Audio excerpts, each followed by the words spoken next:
بسم الله الرحمن الرحيم. الحمد لله رب العالمين. الصلاة والسلام على رسول الله وعلى آله وأصحابه أجمعين.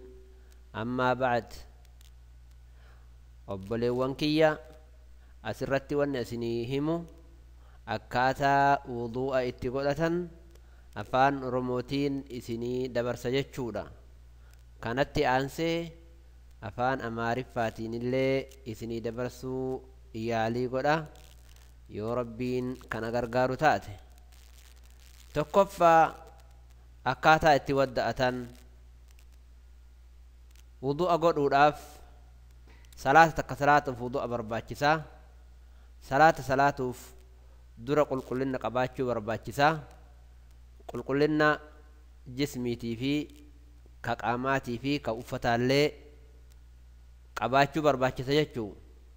Nama muslimaa tokko irratti wanni waajiba ta'u qaama isaatii fi uffanni isaallee qulqulluu ta'uu barbaachisa waa sadirraa. Suni maali jennaan, tokkoffaan fincaanirraa qulqullaahuu, dhiiga irraa qulqullaahuu, dhiigarraa qulqullaahuu, akkuma san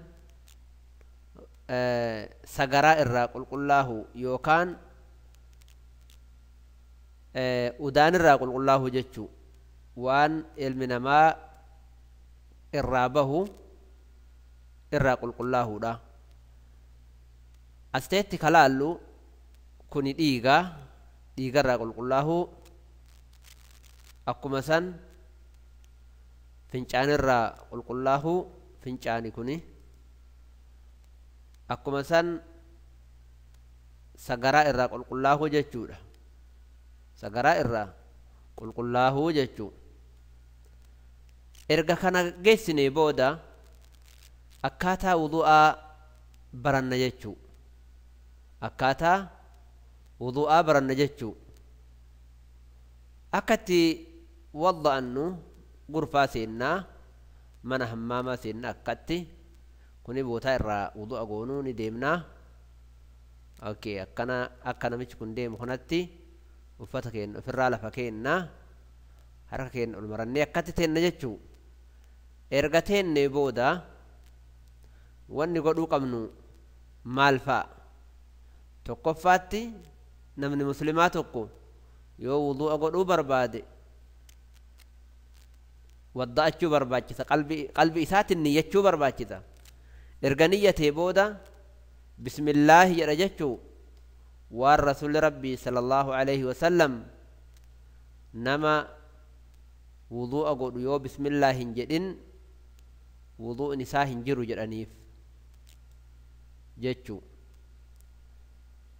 Duuba erga kana bishaan ni banannaa, akkanatti banannee harka keenya jala qabannee harka keenya dhiqanna jechuu. Akkatti dhiqannaa marraa 3 dhiqannaa. Odoo wudu'an jalqabne mirgaan dursinee marraa 3 dhiqannaa.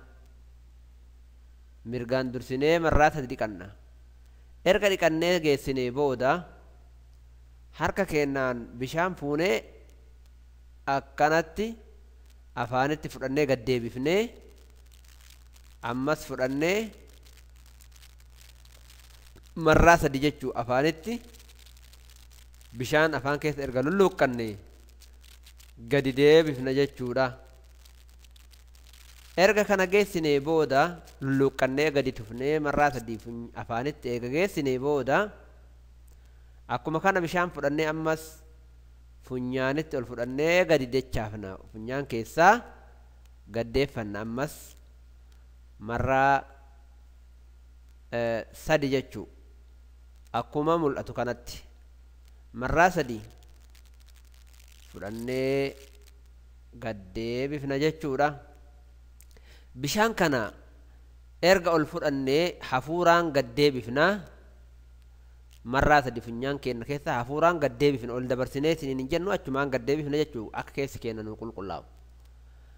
Erga kana bishaan ammas hammaarannee fuula keenya marraa 3 dhiqanna jechuu. fuula jechuun dheerinnatti bakka rifeensi itti margu gubbaa irraa jalqabee haga areeda jalaatti jechuudha. Gamaa gamanaan ammoo gurra mirgaa irraa haga gurra bitaatti fuula jedhama. Akkuma san dabbasaallee ka areedaa rirriguu barbaachisa yeroo dhiqatan ka areeda qabu. Fuula isaa irra dabbasaa yoo jiraatellee akkuma san bishaan akka keessa seenu akka jala godhu barbaachisaadha. Wudu'a keessatti rasuulli rabbii sallallahu alayhi wasallam waan akkas hojjetaniif. Erga kana bishaan fudhannee akkatti dhiqanna jechuu irree teenna ciqilee teenna duyda duubarrallee mirgaan jalqabnee marraa sadi sadi bitaa itti aansinee marraa sadi sadi dhiqanna jechuudha.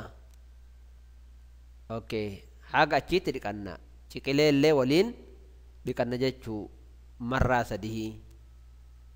Rabbiin kenna quraanatti dubbatee wa aydiyakum ilal maraafiqi jedhe.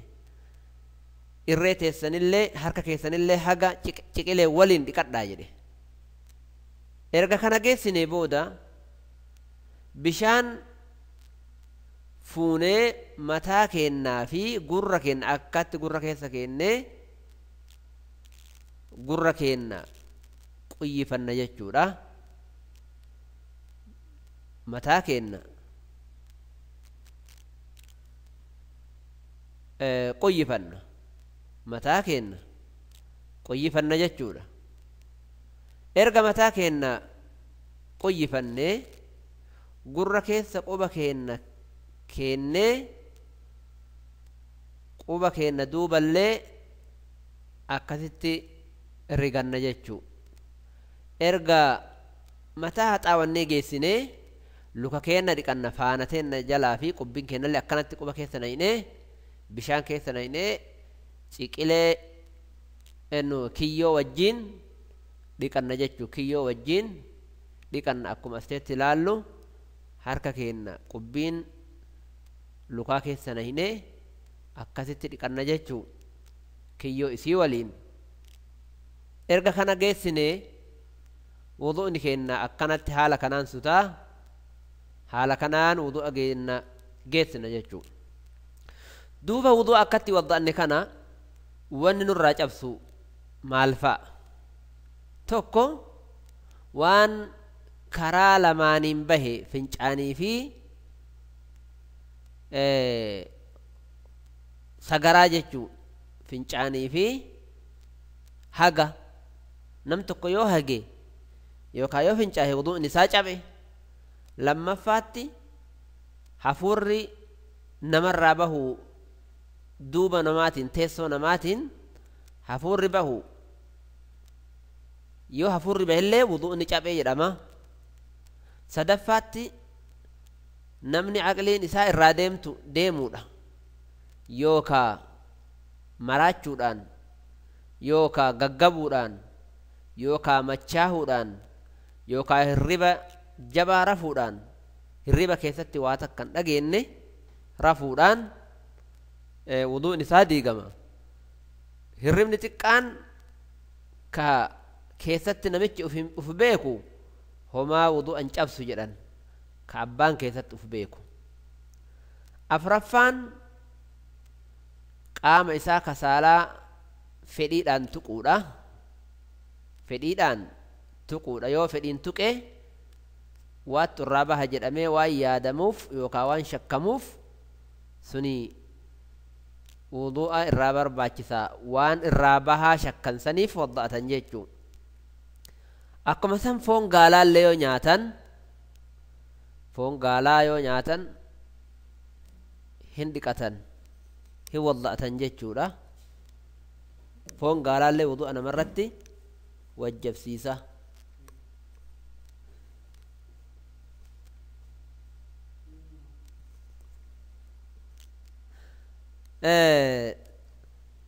Duuba ka itti aanu wudu'a keenna waan namarraa balleessu akkatti geessinee jirra. yoo rabbiin fedhe sagantaa biraatiin haga walitti deebinutti nagayaan turaa isiniin jedha. Wassalaamu alaykum wa rahmatullaahi wa barakaatuhu.